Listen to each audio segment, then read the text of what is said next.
Bienvenue dans ce nouveau billet de la Bourse en stress, en date donc du 19 avril 2024. Alors, où est-ce que nous en sommes? Alors, j'ai dû me tromper il y a 15 jours, je pense. Mais enfin, en tous les cas, le VIX a bien monté. Ok.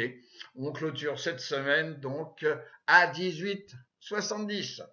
Le SP 500, oh, il a un peu baissé. Ok, vous voyez, comme quoi, ben voilà. Bon, alors je dis pas comme quoi c'est la fin du monde et que je n'ai bâti ça. J'ai dit comme quoi il fallait faire attention. Alors le SP 500, on a clôturé sous les 5000, ok, à 4967,24. Le pétrole, ah ben le pétrole, vous voyez, contrairement à ce qu'on pouvait imaginer. Oui, comme quoi, bon, les marchés sont quand même, il y a des petites ficelles, hein, quand même. Donc, le pétrole, bah, donc, tout compte fait, bah, il retrace un peu, ok, et on a clôturé à 82,11. Alors, on pourrait dire par rapport au contexte géopolitique, comme quoi, voilà, le pétrole pourrait monter, monter, monter, monter. Mais les Américains sont pas si fous dans le sens où effectivement, le pétrole cher est un handicap pour l'économie. XLK, ah bah il a bien décroché, hein. Et on a cassé le rectangle de congestion. Et nous sommes, le cours est sous la moyenne mobile 50 jours. Le dollar index, bon, bah il se porte bien, hein. Il se porte bien quand même. On est au-dessus de la 50D et la 50D est au-dessus de la 200. Ce qui n'était pas tout à fait le cas, souvenez-vous, il y a 15 jours. Alors le Bitcoin, on va pas traiter des crypto-monnaies, bien entendu, mais simplement c'est le reflet, comme je dis à chaque fois, du moral du consommateur. Donc un petit reflux, mais on est encore à 63 650. Le Bitcoin en dollars. Alors l'or, eh ben l'or, eh ben il continue, donc on est sur des plus hauts en tous les cas, hein. On est sur des plus hauts en clôture weekly, sur des clôtures historiques. Eh oui, en weekly. L'argent, bon, bah, l'argent, on n'est pas sur des plus hauts historiques, mais en tous les cas, on est sur une zone de résistance de juin 2021 et l'argent est à suivre. Ok. Et généralement, c'est l'or qui démarre en premier et généralement, on a un suiveur qui est l'argent. Alors bien entendu, hein, ce ne sont pas des recommandations, c'est juste de l'information. Et puis les taux à 10 ans, on est à 4. Ils montent un peu. Alors ceux qui pensaient comme quoi il y allait avoir de la part de la Fed des baisses des taux d'intérêt, bon, par rapport à tout ce qui circule en tous les cas sur certains sites YouTube francophones. Alors déjà, premièrement, contrairement au CFD, qui est un produit bancaire, les options américaines, donc depuis 1973, sont traitées sur la bourse de Chicago, qui est Chicago Board Option Exchange, le CBOE. Et il y a une chambre de compensation, donc vous appuierez sur pause et vous direz bien ça. Donc effectivement, les options américaines, puisqu'on ne traite pas les options européennes, les options américaines sont régulées et contrôlées avec une chambre de compensation. Le VIX, donc, nous avons clôturé donc le vendredi à 18,70. En ouverture, on avait testé les 21,31.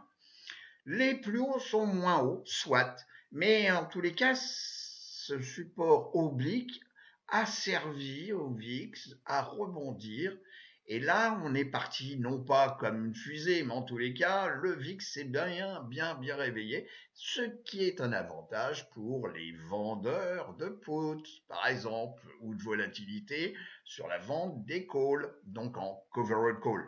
Bien entendu, jamais vendre des calls à nu. Mais ça, on voit tout ça pendant la formation sur les options.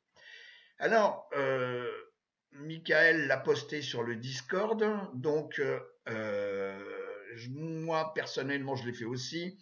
Donc j'ai placé un ordre de débit call spread. On voit ça aussi, cette stratégie, donc pendant la formation. Pour septembre, donc je traite que moi les monthly, hein, donc c'est exactement hein, le 17 septembre 2024, l'échéance, ok. Et j'ai placé en tous les cas mon ordre d'achat, donc qui a été exécuté exactement à 1,82 $. Donc pour l'instant, ça m'a coûté 182 $ par contrat. OK? Et j'attends un petit peu que la volatilité monte pour placer ma vente de call ici. Donc pour réduire hein, le prix moyen de ma stratégie. Bon. Alors on s'en rapproche. Alors, si on casse, eh ben, effectivement, ça va être du pain béni. Voilà. Le SP500 à travers donc l'ETF SPY. Nous sommes là donc sur une visualisation hein, en one week. Nous avons cassé, enfin en tous les cas, le cours a cassé la moyenne mobile ici, donc 10 semaines. Est-ce que la 50 semaines va servir en tous les cas donc de support? Eh ben, c'est les prochains jours qui vont me le dire.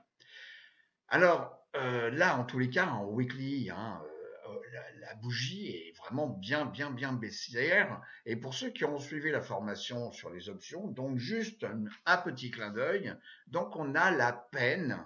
Donc vous saurez de quoi je veux dire. Donc le niveau de la peine pour le vendredi de la semaine prochaine, c'est-à-dire le 26 avril, la peine est à 508 $ pour le SP500. Ce qui veut dire qu'on risque peut-être de revenir tester la moyenne mobile ici, donc 10 semaines. Voilà. Concernant le panel donc des marchés, donc sur Finviz, là, effectivement, bah, vous avez donc la trombinette donc du jour de vendredi donc 19, donc sur le Dow Jones, le Nasdaq et le SP500. Combien de sociétés ont avancé, bon, par rapport à celles qui ont décliné, c'est-à-dire que le cours a fini plus bas qu'à l'ouverture. Bon, bah, vous voyez comme quoi, pour l'instant, on a 53% de sociétés qui ont avancé. Donc, sur l'ensemble hein, du marché Nasdaq et Amex. Est-ce qu'il y a des plus hauts? Bah, pour l'instant, il n'y en a pas eu beaucoup des plus hauts. Vous voyez comme quoi, par contre, il y a une prépondérance de nouveau plus bas. Le pourcentage des sociétés au-dessus donc de la moyenne mobile, 50, donc il n'y en a que 25. Donc il y en a quand même pas mal qui ont cassé donc la moyenne mobile 50D. Concernant la répartition, vous voyez, hein, par rapport à la moyenne mobile 200 jours, on a encore un quota positif de sociétés, puisque ça représente 55,8% des sociétés qui ont un cours au-dessus de la moyenne mobile 200 jours. Bon, donc pour l'instant, c'est pas si alarmant que ça. Hein. Voilà, c'est peut-être juste peut-être un retracement. Bon. Alors là, je vous ai mis, c'est toutes les sociétés qui ont une grosse capitalisation, hein, c'est-à-dire les sociétés au-dessus de 200 milliards donc de dollars de capitalisation qui ont bien fonctionné cette semaine. Bon, vous voyez comme quoi il n'y en a pas tant que ça. Le Dow Jones industriel, donc le cours a cassé la moyenne mobile, vous voyez, 50 jours. Bon, nous sommes sous la moyenne mobile 10 jours qui a cassé vers le sud la moyenne mobile 50. Est-ce que nous allons être attirés par soit des supports définis par les cours, donc aux alentours des 36 300, donc 36 300 points, ok, ou qui correspond également à la moyenne mobile pour l'instant 200 jours. Ben, ce sont les jours prochains qui vont me le dire. Le Nasdaq 100, toujours en weekly. Donc là, vous voyez comme quoi nous avons cassé la moyenne mobile 10 jours.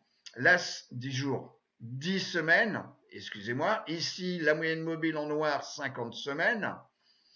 Donc, ceci présage quand même peut-être une continuation ou un test ici, donc de la moyenne mobile 50 semaines qui correspond également à une zone de support définie par les cours. Si je regarde en daily, oui, donc là, on a bien cassé ici la 50D et puis la 10D est sous la 50. Est-ce qu'il va y avoir encore une accélération? C'est les jours prochains qui vont me le dire. Donc vous voyez, on a une zone ici qui correspond plus ou moins à la moyenne mobile de 200 jours, aux alentours des 16 300 points. Alors, la roue sectorielle. Bon, pour l'instant, sur 6 mois, on est sur 6 mois, la roue, tous les secteurs sont positifs. Bon. Le premier secteur ici, c'est les financières. Bon, alors qui a tendance à se réveiller cette fin de semaine. Bon, pas toutes, hein, mais certaines. Le deuxième secteur positif, donc c'est les industriels. Donc on va jeter un petit coup d'œil tout à l'heure sur les industriels, c'est intéressant. Et le troisième secteur, c'est les services de communication. Bon. Et le petit dernier ici, c'est l'énergie. Vous voyez, comme quoi on a eu une belle phase d'accélération et là on a un reflux. Alors pourtant, on a un contexte international où on pourrait dire comme quoi l'énergie risque de coûter plus cher. Bon, pour l'instant, il y a une maîtrise là-dessus. Alors, la comparaison des 4 indices, donc toujours ici sur 6 mois, vous voyez comme quoi ils sont pour l'instant tous positifs sur 6 mois. Et le premier, c'est le SP500. Donc, vous voyez la progression, on a pratiquement 17% sur 6 mois.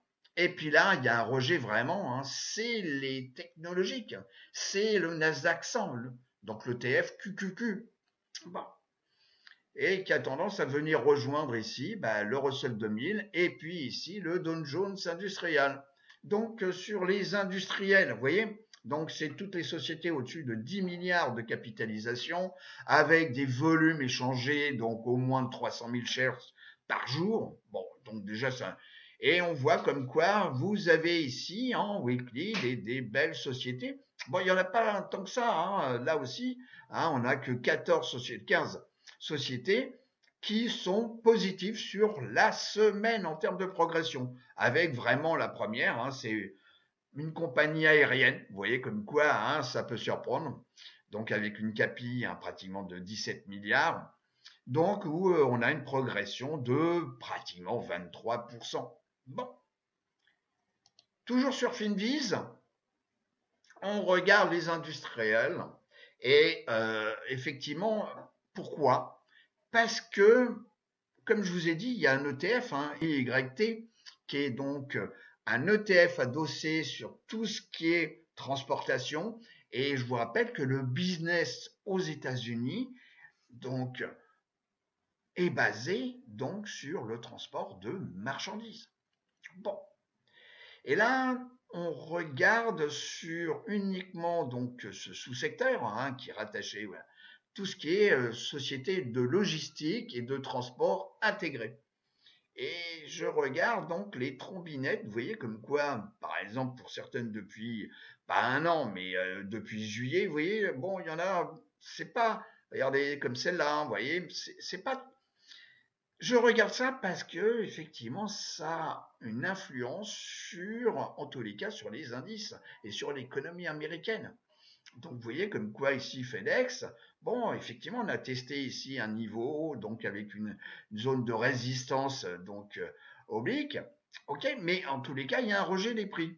Bon, alors dans le lot de ces sociétés, il y en a une qui a attiré mon attention, c'est la société JBHT, ok, qui est un acteur quand même important aux États-Unis pour tout ce qui est donc fret et logistique. Et cette société, vous voyez, le cours a cassé, donc ici, cette zone de support oblique. Bon. Est-ce que ça présage des mauvaises choses sur l'économie américaine? Pour l'instant, il est peut-être un peu trop tôt, mais c'est quand même, ce sont des éléments à suivre. Michael a réalisé cette semaine une vidéo concernant le covered call, excusez-moi. C'est-à-dire une vente de call sur des stocks possédés. Bon. Alors, par moment, c'est une stratégie qui marche très bien, dans le sens où effectivement, parfois quand le VIX il n'est pas énorme, c'est une bonne stratégie qui permet d'avoir du récurrent, c'est-à-dire c'est une stratégie qui, c'est comme si vous louez l'appartement que vous possédez. Bon. On achète les stocks et on vend des calls, donc avec une périodicité. Donc par exemple, tous les mois, on vend des calls sur des stocks en portefeuille.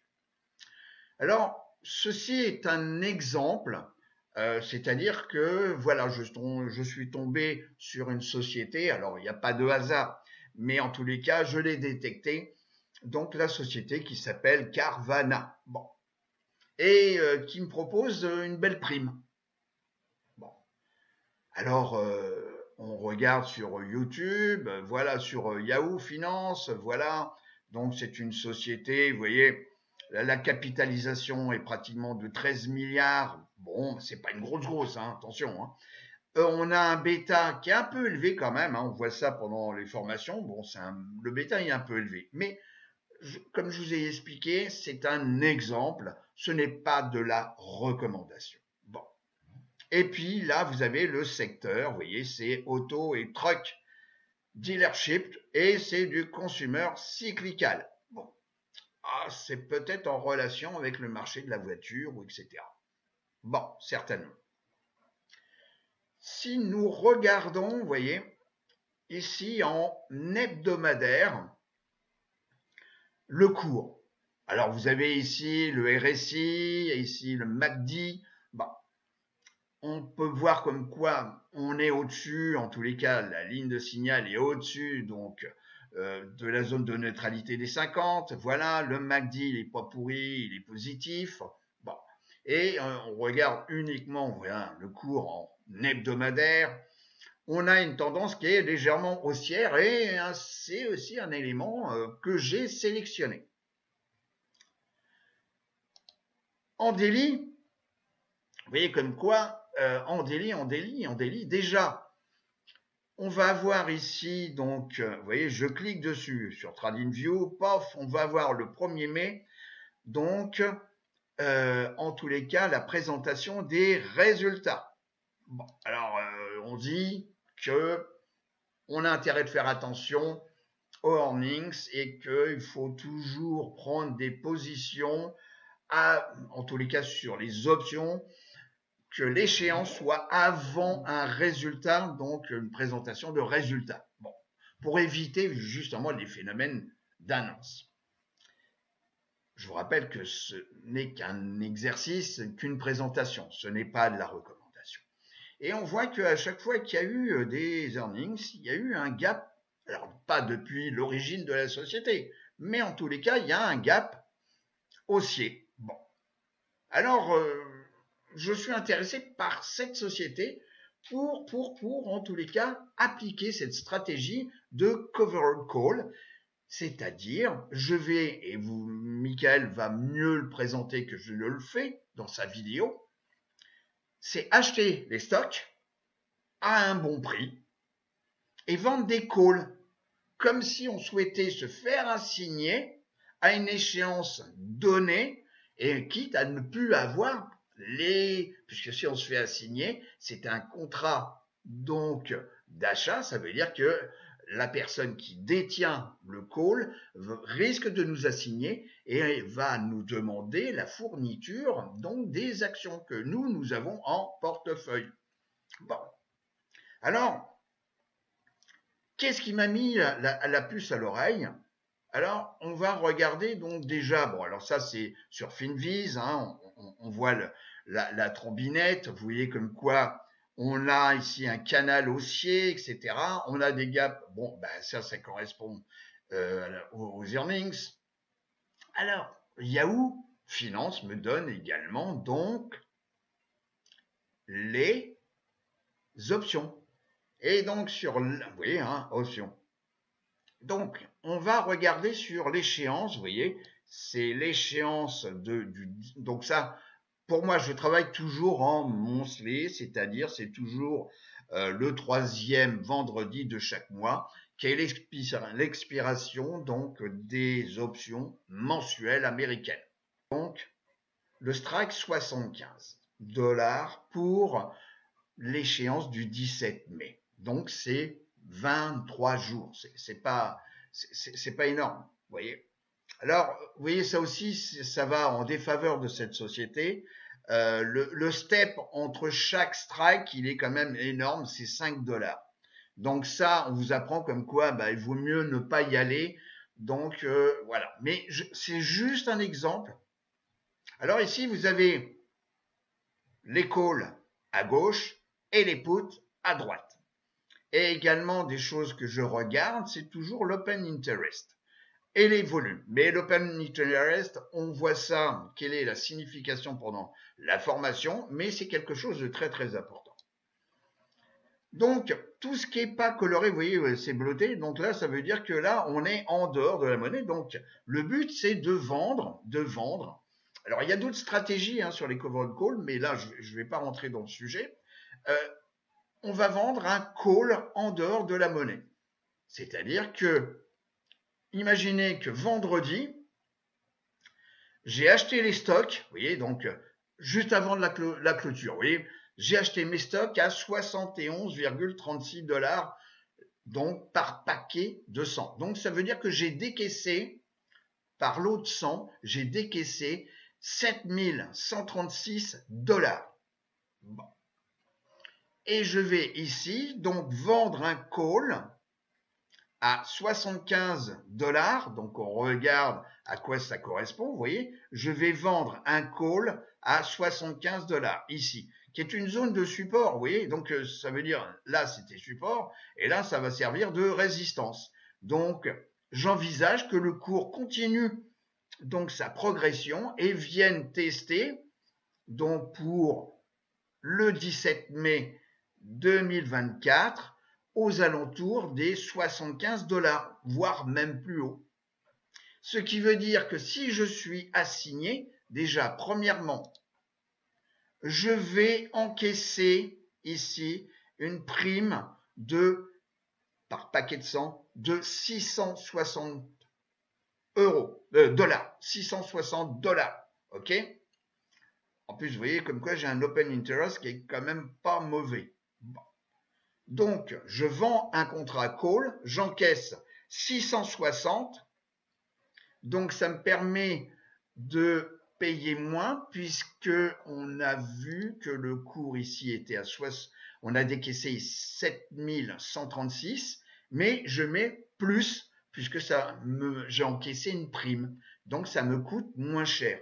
Et si à l'échéance, je me fais assigner à 75 $, donc ça veut dire que je vais revendre à 75 ce que j'ai acheté à 71,36 plus la prime de 660 $ par contrat. Alors si je vends plusieurs contrats, mais je reste simple. Voilà.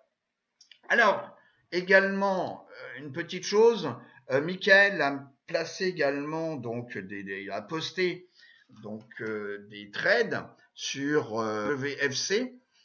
Il l'a clôturé, enfin nous l'avons clôturé donc vendredi, puisque on avait un straddle. Donc un straddle, on voit ça aussi pendant l'information, donc un débit, donc un long straddle, c'est-à-dire que on achète un call, on achète un put avec la même échéance et exactement au même strike. Ok. Donc le strike c'était 57. Donc vous voyez, on va donner un peu de visibilité. On va se mettre là comme ça, voilà. Donc un strike 57. Et puis, vous voyez, le cours a bien décalé. Nous sommes en bougie, vous voyez, hebdomadaire, et on a clôturé, vous voyez, à 60. Bon, donc ça veut dire que on a une patte qui est positive, mais, si vous voulez, voilà. Donc on risque peut-être de combler, voilà, le gap baissier.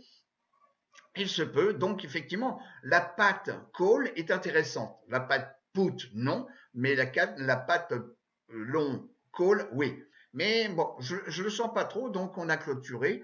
Par contre, une certitude, c'est que me concernant, donc j'ai acheté moi, donc pour une bonne raison, c'est que la peine pour l'échéance du 21 juin donc 2024, donc ceux qui ont fait la formation, ils vont savoir de quoi je parle. La peine est donc exactement était à 47,50, c'est-à-dire, vous voyez, à 47,50 ici.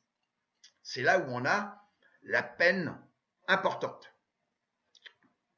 Donc moi, en tous les cas, et je crois que Mickaël l'a fait aussi, on a acheté un put strike 47,50 pour l'échéance du 21.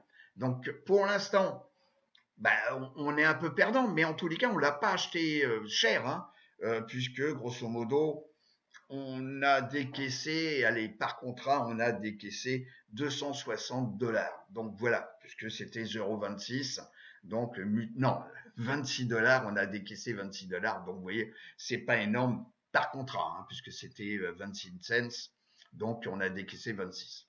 Donc, mais si jamais on retrace, puisque les bancaires vont pas très bien actuellement au XLF, vous voyez, donc on est quand même sous. Alors, on vient tester ici, hein, on est en bougie daily, on vient tester la 10 jours, ok, mais bon, pour l'instant, on est quand même sous la 50.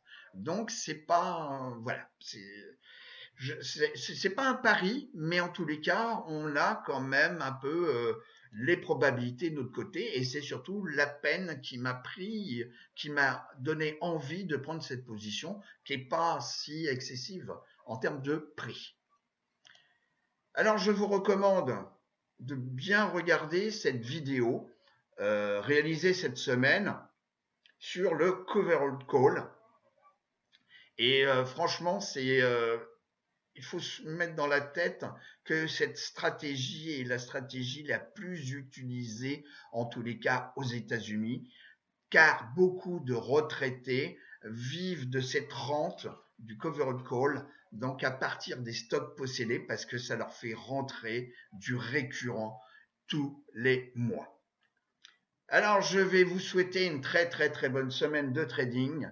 Je vous dis à très très bientôt. Au revoir les amis.